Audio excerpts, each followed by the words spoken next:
Je vous disais, l'autre jour, que la paix est cette guerre qui admet des actes d'amour et de création dans son processus. Elle est donc chose plus complexe et plus obscure que la guerre proprement dite, comme la vie est plus obscure et plus profonde que la mort. Mais le commencement et la mise en train de la paix sont plus obscurs que la paix même, comme la fécondation et l'origine de la vie sont plus mystérieuses que le fonctionnement de l'être une fois fait et adapté.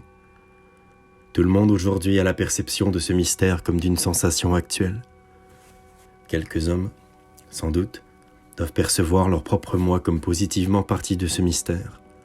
Et il y a peut-être quelqu'un dont la sensibilité est assez claire, assez fine et assez riche pour lire en elle-même des états plus avancés de notre destin que ce destin ne l'est lui-même. Je n'ai pas cette ambition.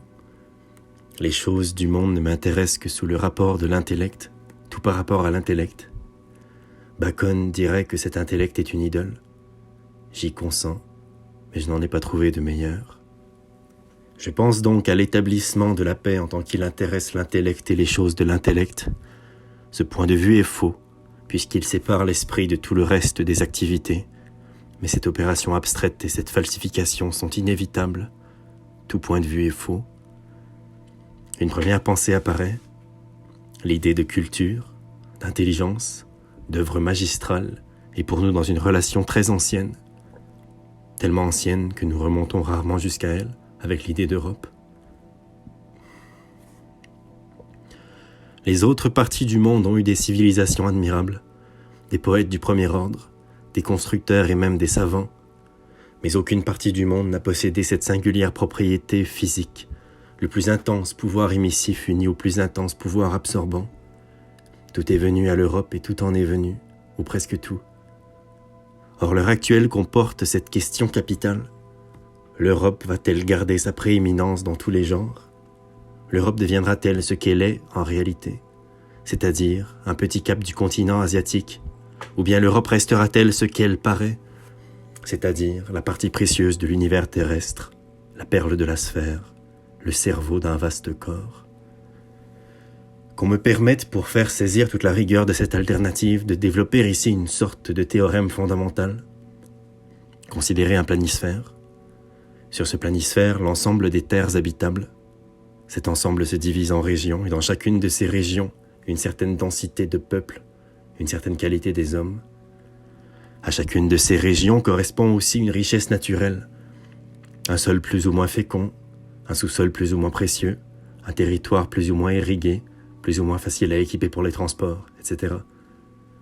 Toutes ces caractéristiques permettent de classer à toute époque les régions dont nous parlons de telle sorte qu'à toute époque, l'état de la terre vivante peut être défini par un système d'inégalité entre les régions habitées de sa surface.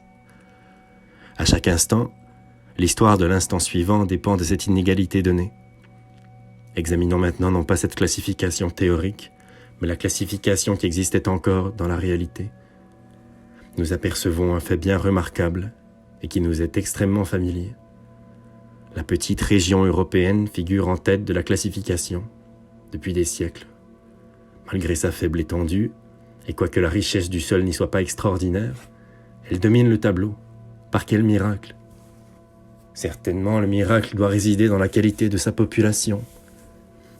Cette qualité doit compenser le nombre moindre des hommes, le nombre moindre des milles carrés, le nombre moindre des tonnes de minerais qui sont assignés à l'Europe. Mettez dans l'un des plateaux d'une balance l'Empire des Indes, dans l'autre le Royaume-Uni. Regardez, le plateau chargé du poids le plus petit penche. Voilà une rupture d'équilibre bien extraordinaire. Mais ses conséquences sont plus extraordinaires encore. Elles vont nous faire prévoir un changement progressif en sens inverse. Nous avons suggéré tout à l'heure que la qualité de l'homme devait être le déterminant de la précédence de l'Europe. Je ne puis analyser en détail cette qualité, mais je trouve, par un examen sommaire, que l'avidité active, la curiosité ardente et désintéressée, un heureux mélange de l'imagination et de la rigueur logique, un certain scepticisme non pessimiste, un mysticisme non résigné, sont les caractères plus spécifiquement agissants de la psyché européenne. Un seul exemple de cet esprit, mais un exemple de première classe et de toute première importance, la Grèce, car il faut placer dans l'Europe tout le littoral de la Méditerranée. Smyrne et Alexandrie sont d'Europe, comme Athènes et Marseille. La Grèce a fondé la géométrie. C'était une entreprise insensée. Nous disputons encore sur la possibilité de cette folie. Qu'a-t-il fallu faire pour réaliser cette création fantastique? Songez que ni les Égyptiens, ni les Chinois, ni les Chaldéens, ni les Indiens n'y sont parvenus. Songez qu'il s'agit d'une aventure passionnante, d'une conquête 1000 fois plus précieuse et positivement plus poétique que celle de la toison d'or. Il n'y a pas de peau de mouton qui vaille la cuisse d'or de Pythagore. Ceci est une entreprise qui a demandé les dons les plus communément incompatibles. Elle a requis des argonautes de l'esprit, de durs pilotes qui ne se laissent ni perdre dans leurs pensées, ni distraire par leurs impressions, ni la fragilité des prémices qui les portaient, ni la subtilité ou l'infinité des inférences qu'ils exploraient ne les ont pu troubler. Ils furent comme équidistants des nègres variables et des fakirs indéfinis. Ils ont accompli l'ajustement si délicat, si improbable du langage commun au raisonnement précis, l'analyse d'opérations motrices et visuelles très composées, la correspondance de ces opérations à des propriétés linguistiques et grammaticales. Ils se sont fiés à la parole pour les conduire dans l'espace en aveugles clairvoyants, et cet espace lui-même devenait, de siècle en siècle, une création plus riche et plus surprenante. À mesure que la pensée se possédait mieux elle-même et qu'elle prenait plus de confiance dans la merveilleuse raison et dans la finesse initiale qui l'avait pourvue d'incomparables instruments, définitions, axiomes, lemmes, théorèmes, problèmes, porismes, etc. J'aurais besoin de tout un livre pour en parler comme il faudrait. Je n'ai voulu que préciser en quelques mots l'un des actes caractéristiques du génie européen. Cet exemple même me ramène sans effort à ma thèse. Je prétendais que l'inégalité si longtemps observée au bénéfice de l'Europe devait, par ses propres effets, se changer progressivement en inégalité de sens contraire. C'est là ce que je désignais sous le nom ambitieux de théorème fondamental. Comment établir cette proposition? Je prends le même exemple, celui de la géométrie des Grecs, et je prie le lecteur de considérer à travers les âges les effets de cette discipline. On la voit peu à peu, très lentement, mais très sûrement, prendre une telle autorité que toutes les recherches, toutes les expériences acquises tendent invinciblement à lui emprunter son allure rigoureuse, son économie scrupuleuse de matière, sa généralité automatique, ses méthodes subtiles et cette prudence infinie qui lui permet les plus folles hardiesses. La science moderne est née de cette éducation de grand style. Mais une fois née, une fois éprouvée et récompensée par ses applications matérielles, notre science, devenue moyen de puissance, moyen de domination concrète excitant de la richesse, appareil d'exploitation du capital planétaire, cesse d'être une fin en soi et une activité artistique. Le savoir, qui était une valeur de consommation, devient une valeur d'échange. L'utilité du savoir fait du savoir une denrée qui est désirable non plus par quelques amateurs très distingués, mais par tout le monde. Cette denrée, donc, se préparera sous des formes de plus en plus maniables ou comestibles. Elle se distribuera à une clientèle de plus en plus nombreuse. Elle deviendra chose du commerce, chose enfin qui s'imite et se produit un peu partout. Résultat, l'inégalité qui existait entre les régions du monde, au point de vue des arts mécaniques, des sciences appliquées, des moyens scientifiques de la guerre ou de la paix, inégalité sur laquelle se fondait la prédominance européenne, tend à disparaître graduellement.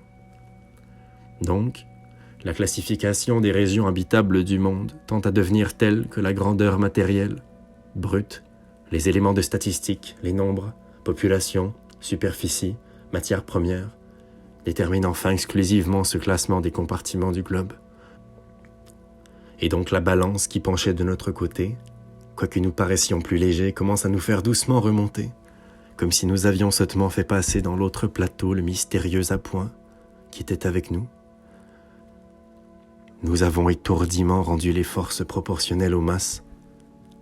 Ce phénomène n'est sans peu, d'ailleurs, être rapproché de celui qui est observable dans le sein de chaque nation et qui consiste dans la diffusion de la culture et dans l'accession à la culture de catégories de plus en plus grandes d'individus. Essayer de prévoir les conséquences de cette diffusion, rechercher si elle doit ou non amener nécessairement une dégradation, ce serait aborder un problème délicieusement compliqué de physique intellectuelle. Le charme de ce problème, pour l'esprit spéculatif, provient d'abord de sa ressemblance avec le fait physique de la diffusion, et ensuite du changement brusque de cette ressemblance en différence profonde, dès que le penseur revient à son premier objet, qui est homme et non molécule. Une goutte de vin tombée dans l'eau la colore à peine et tend à disparaître après une rose fumée. Voilà le fait physique. Mais supposez maintenant que quelque temps après cet évanouissement et ce retour à la limpidité, nous voyons, çà et là, dans ce vase qui semblait redevenu eau pure, se former des gouttes de vin sombres et pures. Quel étonnement! Ce phénomène de Cana n'est pas impossible dans la physique intellectuelle et sociable. On parle alors du génie et on l'oppose à la diffusion. Tout à l'heure, nous considérions une curieuse balance qui se mouvait en sens inverse de la pesanteur.